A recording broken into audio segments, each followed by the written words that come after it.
London, thank you. President Trump heading out at British critics. He's calling Labour Party leader Jeremy Corbyn and London Mayor Sadiq Khan, quote, negative forces. This, as Edward Lawrence just reported, protesters were out in minimum force, not shutting the City of London down on the second day of the president's trip to London. But as American media practically ignores the president's positive comments, the British media, the BBC, the FT, the Daily Mail, giving President Trump positive reviews, calling his tribute to the Queen, quote, passionate, word perfect, a polished delivery, a touching tribute, and more. Let's bring in Heritage Foundation Senior Fellow Ted Bromund. Great to have you on, sir. Ted, what's your reaction to all of that? My reaction is I think the president has done a wonderful job representing the United States in the United Kingdom. He's hit the perfect notes in his toast to the Queen.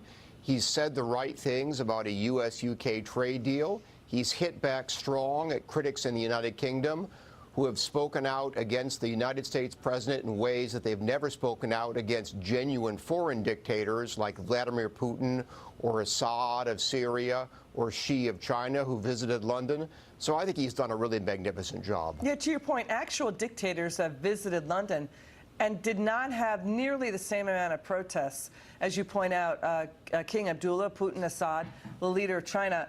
What is with Mayor Sadiq Khan injecting himself in this situation, sir?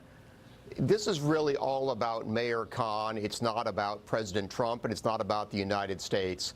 Mayor Khan knows perfectly well that there are a group of people in the United Kingdom who are bitterly anti-American. They're a small, vociferous minority, but they do unfortunately exist. Mayor Khan is playing up to this traditional anti-American crowd, trying to support his broader political ambitions. Sir, dissect that, because the real global threat are the dictators you just listed. They have violent, horrific human rights abuses. What's with the duplicity there? Why doesn't the liberal left in the UK stand up against that? I'll tell you what people like to do. They always like to hit out at the biggest man on the block.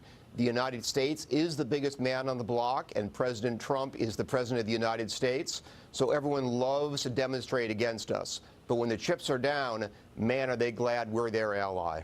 What's your take on President Trump saying Boris Johnson basically Boris Johnson is likely the front runner to be the next prime minister? President Trump likes him. Mr. Johnson turned down a meeting with the president. Your take on all of that? There's no doubt that Boris Johnson is the front runner to be the next prime minister of the United Kingdom and the leader of the Conservative Party. Whether he wins or not, well, the front runner in these sorts of competitions frequently doesn't win.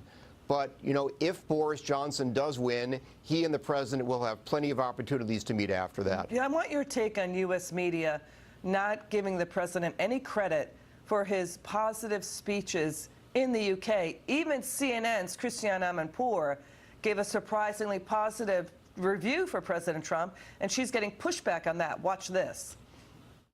It was the kind of reception that he enjoys. And speaking to the Queen, he just looked incredibly comfortable, and the Queen looked comfortable, and you know, Prince Charles, his wife, the Duchess of Cornwall. The president gave a very, very good speech. Gave a very good speech. Your reaction, Ted?